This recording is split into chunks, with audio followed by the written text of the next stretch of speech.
जय बाबा भोलेनाथ। दोस्तों, भगवान शिव की कथा। जो एक बुढ़िया थी। हिंदी में भगवान शिव की कथा है। दोस्तों, एक बुढ़िया थी, उसके दो बेटे थे।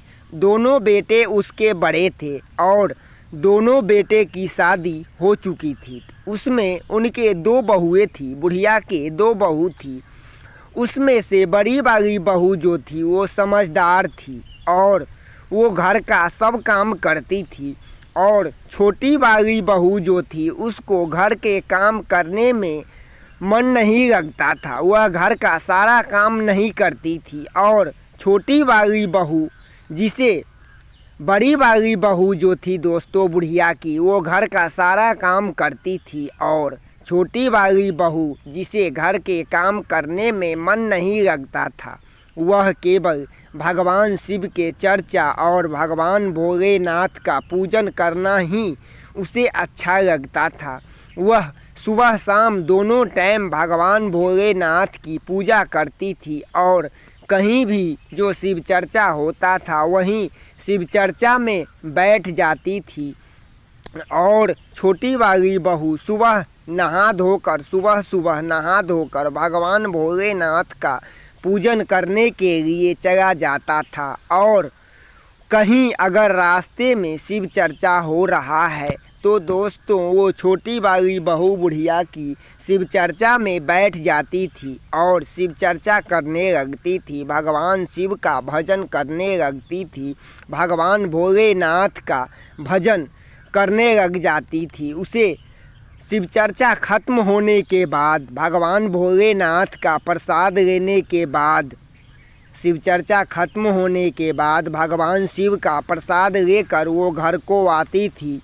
तो वह सुबह एक दिन भोलेनाथ का पूजन करने के लिए सुबह में जा रही थी। तो वह भोलेनाथ का पूजन कर लिया और भगवान शिव का पूजा कर लिया। तो उसे रास्ते में एक दरवाजे पे शिव चर्चा होता नज़र आया। उसे सब शिव चर्चा होता हुआ वह देखा। फिर वह घर के लिए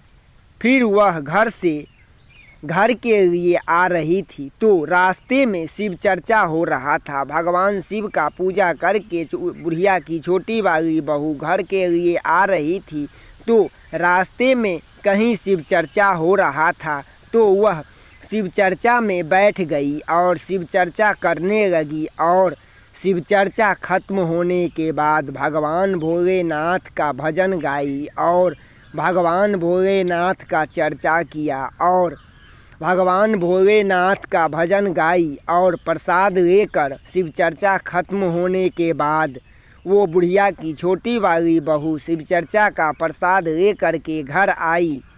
तो उसके सास ने उसे दिन भर में तुम्हें कुछ काम करने में, उसके सास उसे ताना मारते हैं और बोलते हैं, बहू तुम्हें घर का कुछ काम तो नहीं करती और केवल घूमती रहती है और केवल तुम बहू घूमती रहती है। बुढ़िया बोलती है छोटी वाली बहू से, जो बहू तुम्हें घर के काम में तो कुछ करने में तो मन नहीं लगता और दिन भर घूमती रहती है और दिन भर खाली भगवान भोलेनाथ का भजन कीर्तन करती रहती है और शिव चर्चा में घूमती रहती है। सो तुम जा, आज से तुम्हारा भोजन पानी बंद और भगवान भोलेनाथ से ही अपना भोजन मांग लेना। और सुनो बहू, तुम्हें अगर घर में रहना है तो मेरे बेटे के साथ तो तुम्हें 20 लाख रुपया लाना पड़ेगा। चाहे तुम जहाँ से लाओ, या भोलेनाथ से मांग लो या फिर तुम कहीं से लाओ, तुम्हें लाना पड़ेगा। अगर तुम्हें हमारे घर में रहना है तो छोटी वाली बहू से बुढ़िया ताना मारती है और घर से बहू को निकाल दिया। तो बुढ़िया की छोटी वाली बहू भगवान शिव के मंदिर में जा कर के रोने लगी। भगवान शिव के मंदिर में जा कर के रोने लगी और भगवान शिव से गुहार करने लगी और भगवान शिव से विनती करने लगी। बुढ़िया की छोटी वाली बहू भगवान शिव से विनती करने लगी, तुम्हें 20 लाख रुपया लाना ही पड़ेगा। ऐसे ही भगवान शिव की पूरी कथा भगवान शिव को सुनाई। बुढ़िया की छोटी वाली बहू ने भगवान शिव को अपनी बहू बुढ़िया वाली सभी कथा भगवान शिव को सुनाई और सुना करके कहने लगी भगवान शिव को, और भोलेनाथ अब मैं क्या करूं। वो बुढ़िया की बहू भगवान शिव से बोलते हैं, जो भगवान भोलेनाथ अब मैं क्या करूं, कुछ रास्ता दिखाएं भगवान भोलेनाथ, हम क्या करें और क्या न करूं। ये कहकर रोने लगी बुढ़िया की बहू भगवान शिव के मंदिर में जाकर के, भगवान शिव के मंदिर में जाकर के बुढ़िया की बहू रोने लगी। तो बहू रो रही थी तो उसके रोने की आंसू भगवान शिव के चरण पर पड़ा, तो भगवान शिव का आँख खुला और बुढ़िया की बहू के पास आ गए। भगवान शिव बुढ़िया की बहू पर कृपा किए और बुढ़िया की बहू को दर्शन दिए। फिर बुढ़िया के बहू का आँख खुला, फिर बुढ़िया की बहू के पास भगवान शिव उसके सामने खड़े थे, और फिर भगवान शिव बुढ़िया की बहू के पास खड़े हो करके और मुस्कुराने लगे, और फिर बहू ने सभी बात भगवान शिव से कह दिए जो छोटी वाली बहू को सास बोली थी।